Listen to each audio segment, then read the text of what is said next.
welcome everybody to this episode of the Purpose and Profit Sisterhood podcast.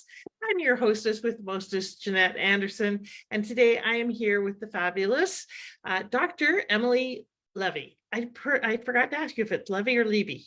Levy, but that's okay. Okay, Levy. So the fabulous Dr. Emily Levy. I usually check, but only if they're kind of complicated names, but it occurred to me there's two ways to say this. So welcome, I'm glad you're here. It's nice to have you. It looks like it's lovely wherever you are. Thank you so much for having me. And today was gloomy, but it's turning into a beautiful day. Awesome. All right. Well, let me tell you the official scoop on Dr. Emily, and then we're going to dive into finding, the juicy tidbits from her that you probably wouldn't guess. And then we're going to start talking about how to support your children who have learning challenges. How can you help them excel in school? Dr. Emily's been doing this for a long time, so it'll be a great topic for your parents in the group. So hold on half a sec.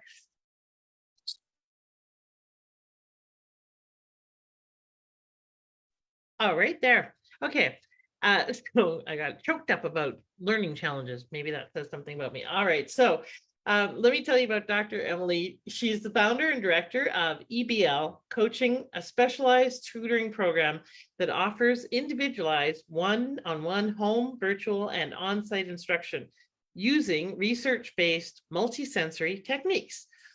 She's also the author of Strategies for Study Success, a 17-part student workbook series that teaches students strategies for test taking, note-taking, reading comprehension, writing, summarizing, and executive functioning, along with the Flags and Stars Orton Gillingham student workbook series, which helps students develop their fundamental decoding and spelling skills. Additionally, she's the author of Flags and Stars Multisensory Math, a multisensory math program that helps students develop a stronger understanding of core math concepts, including addition, subtraction, multiplication, division, and fractions. I need that course still. These workbooks are currently used in schools nationwide. Dr. Levy graduated from Brown University and received her master's degree in special education from Nova University in Florida. She's also completed her doctorate degree in education from Nova University. She performed a 5-year research study developing an alternative strategy for teaching reading comprehension and won a 5th place Westinghouse Science and Talent Award for this research. She's spoken at national and international conferences on research-based teaching methods. So in other words, she really knows her stuff. So pay attention. If you're a parent, this is a woman who's been there, done that, studied it, and is bringing you the best of the best from all of that research. So welcome. Glad to have you here. Thank you so much for having me. Thank you for the great introduction. That is a lot of academic credentials and study when you don't look that old. So you must have started when you were very young and moved through it very quickly. So that's amazing. So that's the official part of it. Now tell us something about you that we wouldn't guess hearing that bio or going to your website.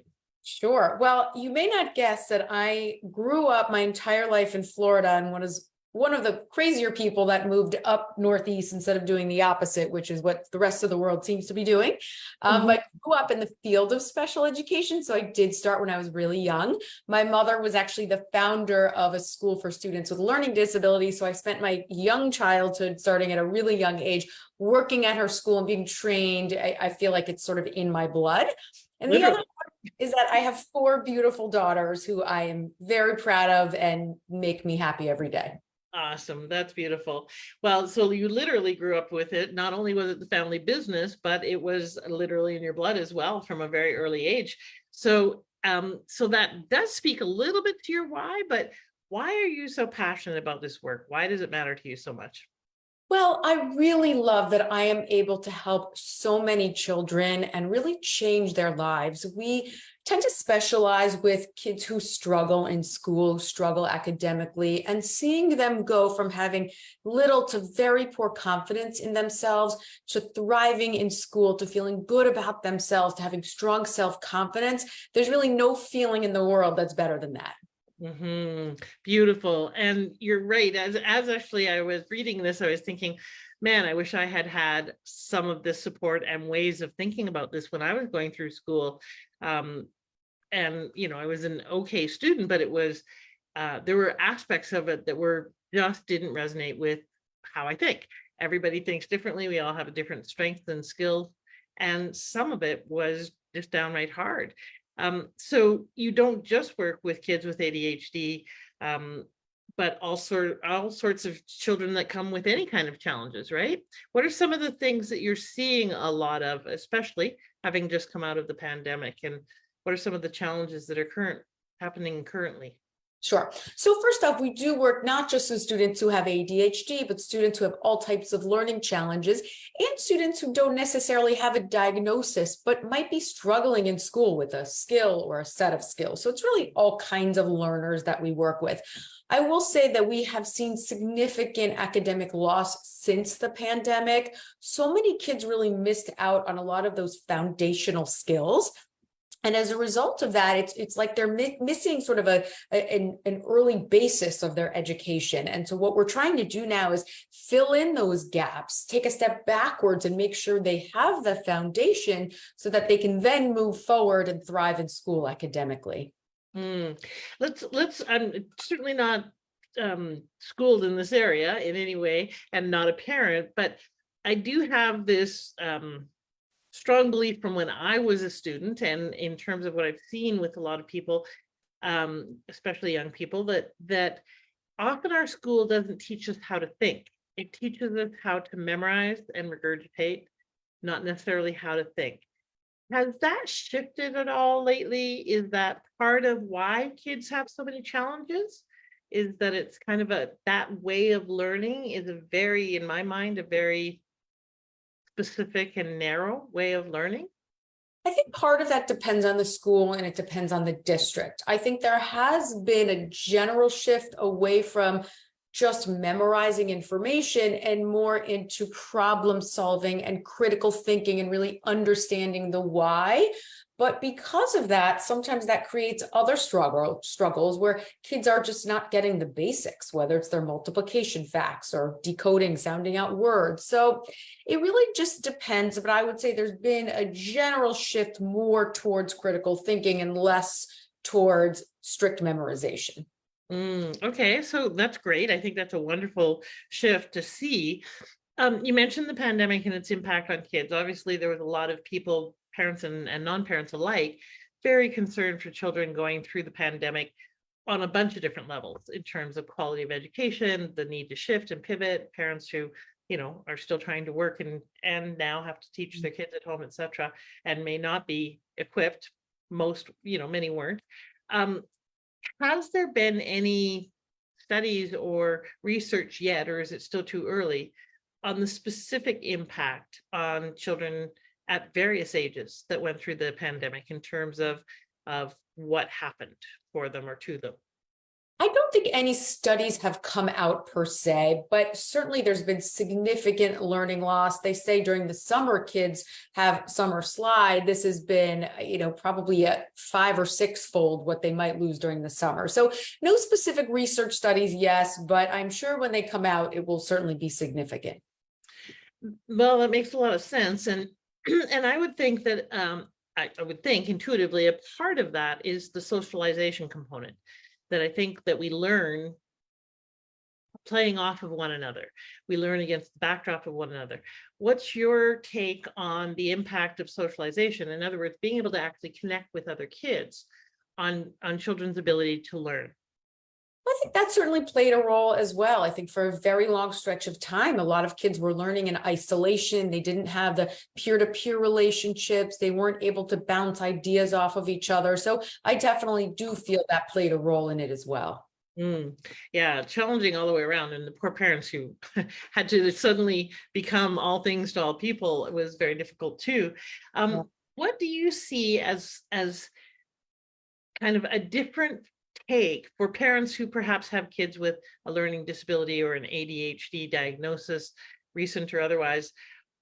How do they need to think differently about how their children process or learn? What's the difference between those and children who don't have that? Sure. Well, I think first off, every child has strengths and weaknesses. So I think it's really important to encourage the strengths while also building those areas of weakness. Because I think if we just focus on the areas of weakness, it really crushes a child and really kind of can destroy their self-esteem. So if there's a child, for instance, who's dyslexic and really struggles with reading, but happens to be a very gifted artist, play up the art side, give them art classes, encourage them to paint and really use that creative ability that they have, while at the same time teaching them or having someone else teach them the tools to build their reading skills. So I think sometimes it's easy to lose sight of the strengths and really playing that up so that they feel good about themselves. But I think also academically, it's really important for parents to always be their child's advocate and every single year to just be on top of how they're doing, meet with their teachers, tell the teacher at the start of the year about their child, what their strengths are, what their weaknesses are, which practices they have found help their child the best, and just always keep their eyes on every single year, because you might think you have it all figured out one year and then the next year everything changes. So always be your child's advocate. Well, and that's a really good point that you mentioned. And I think that sometimes parents struggle with, hang on, just like, there we go. Parents struggle with how much to be involved and how much to let the experts, take the lead, and they may not be experts. What advice do you have for parents about how far to go when it comes to helping determine your child's track and approach in learning? Well, I do think it is often challenging for a parent to work with their own child. That dynamic can be very tricky at times. So I think that a parent should really be overseeing the instruction. And if they're not able to work well with their child, to really seek out the right support, whether it's in school or out of school or a combination of in school and out of school, and to constantly stay in touch with teachers and service providers to make sure that whatever they have in place is working. And if something isn't working, to take action right away, to try something else, to really keep them on that positive path moving forward. And so tell us a little bit about being on the other side of that, being the teacher. What kind of involvement do you appreciate and welcome from parents? What's challenging? What's frustrating? What's being on the other side? How is it? And what do you prefer to see? Sure. Well, from a tutoring angle, which is what our specialty is, we really find the more we can work as a team, the better it is. So working with teachers, working with speech therapists, or whatever other providers might be working with the child along with the parent, and really having regular communication to make sure that everyone is seeing growth and that the services that are in place are really always the right ones for that child. Mm. So tell us a little bit about the research that you did and research-based multisensory approaches. So what does that mean, and how would that look how would most parents know that that's happening for their kids? Sure. Well, many years ago, I did a 5-year research study, as you mentioned earlier, where I determined really the most effective approach for helping students who have learning disabilities build their reading comprehension skills. And that really is using a sort of a multisensory approach to teaching. And that's what our specialty is when we work with students, is that first off, there's been a lot of research as to the best practices for helping students who have learning challenges. And that's what we employ, along with using that multisensory approach, meaning rather than just working out of a workbook or listening to a teacher, we really try to engage the senses, the visual, the auditory, and the tactile kinesthetic modalities when working with students. Now, in terms of parents knowing what their child is or isn't getting, really what they need you to do is ask, is their child receiving any particular kind of methodology? Are they getting multisensory instruction? Is it just homework help? So really just asking questions to determine which methods are or not being used with them at school or in a support environment. I know I'm jumping around a bit here, but there's all sorts of things that are occurring to me as you're talking. Sure. Because a lot of parents had kids just going into the school system, or in the school system during the pandemic, and the children may be struggling, how do they know if the kid is struggling with the societal impact, versus perhaps having a learning challenge? How do you know when to go to a specialist to seek diagnoses? Well, the only real way to know if there's an actual learning disability or ADD, ADHD, is to have a full evaluation done. And that can either be done through the school system, free of charge for parents, or they can go privately and have a neuropsychological evaluation done. But that's really the only way to dig deep and know, in fact, if their child has a diagnosed learning disability or attentional challenge.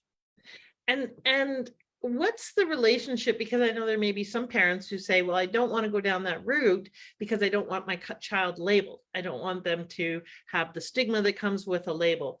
What would you say to them about that, having dealt with that for a long time? Sure. What I would say to that is that there are so many services now that schools are able to offer children, so many accommodations, that if a parent is seeing their child struggle and have weak self-esteem and receive poor grades, it can only help them to get the right support at school and to get those services and accommodations to really help them thrive. And so if people are still homeschooling, can they access some of those resources as well? And if so, where would they go for that? They can. They should contact their local public school, and that school does have an obligation to provide those services if there's a diagnosis and they live in that district. Okay, even if they're homeschooling, they can still access the resources from the school district. And if they wanted to learn more about multisensory teaching and the multisensory approach to learning for their children, or perhaps even for themselves, to be better learners as adults, where would you go for that information? Well, I've actually written a lot of articles and a lot of blogs about multisensory teaching, and those are found on our website, which is eblcoaching.com. E like Edward, B like boy, L like Larry, coaching.com. And there's tons of resources and articles there. Okay, awesome. And is this how long has this kind of knowledge and information and approach been around? Is this something that you've kind of co-developed, or has it been around for a long time and just ignored? Well, there's been research on best practices for students with learning challenges for many years, for probably 80 to 100 years at this point. But the research is constantly changing and evolving. And so it's important to try to keep up with that and make sure we're always doing what's best for each student.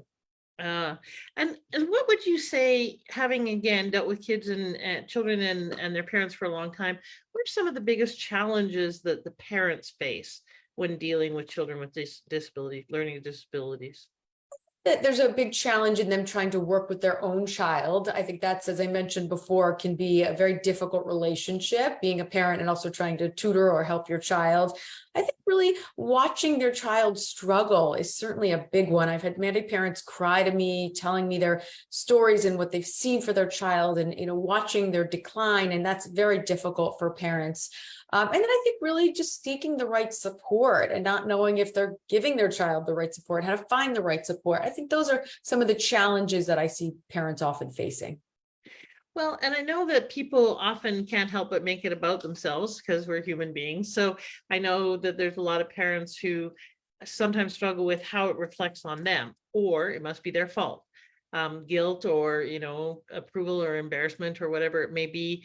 What would you advocate that they get in terms of support around this? Because sometimes it can be very difficult having a child struggle, or a partner or a friend or parent or something like that. What resources are available for parents who are struggling with perhaps more of the emotional side of things, emotional, psychological side? Sure.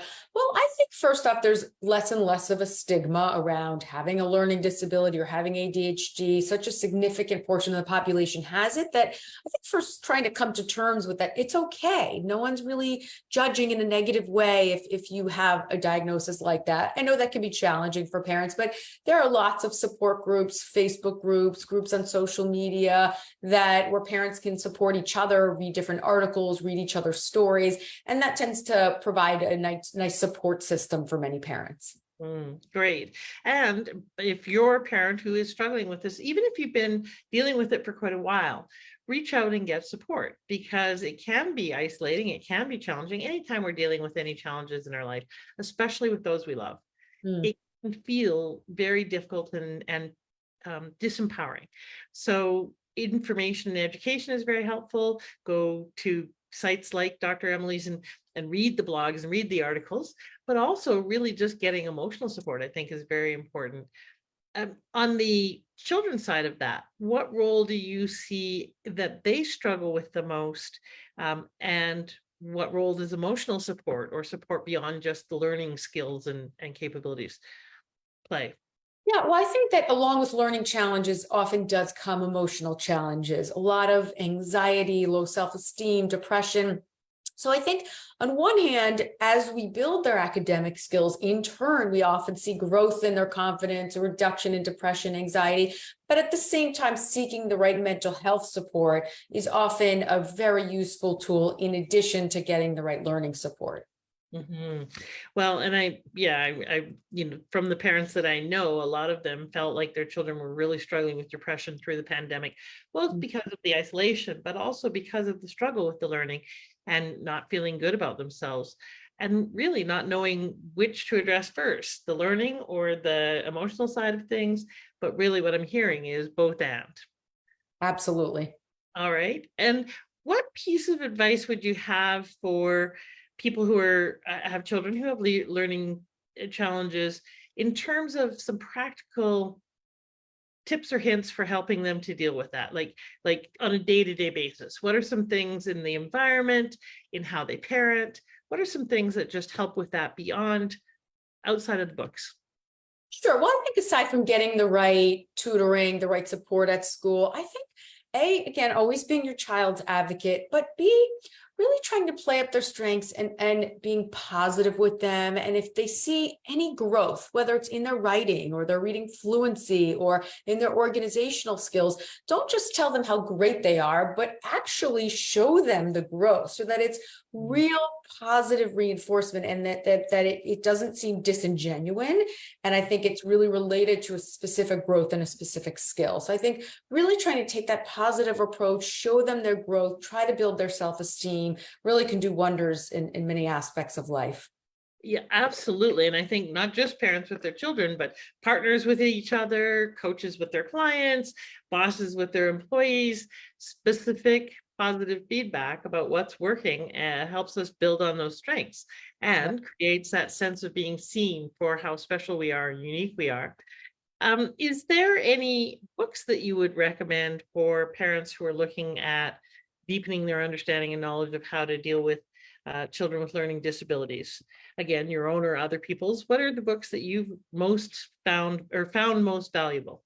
Sure. As Sally Shaywitz happens to have a great book on dyslexia and learning challenges and how a lot of it stems from the brain.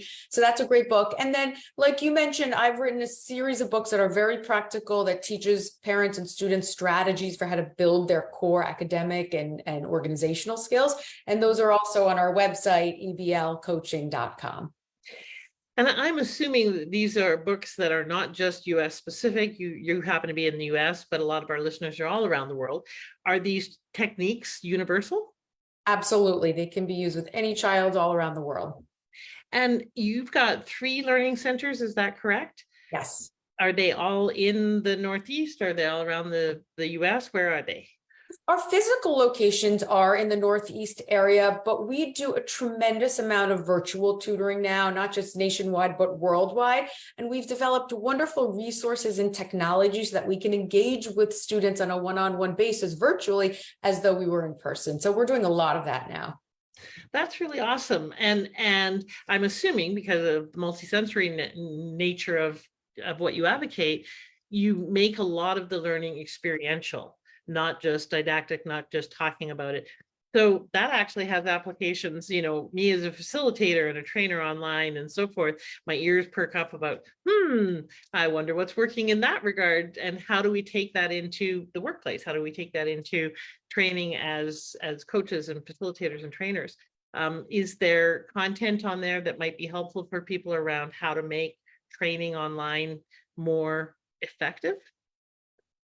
I don't think we have any articles specifically about that. That's something that internally we've developed when we tutor children and we're able to use that multisensory approach. But that's certainly an article that I can add to my pipeline for adding that to our resource list. Well, Dr. Emily, I see, it's great to be focused and it's great to have a mission and stay on task with that.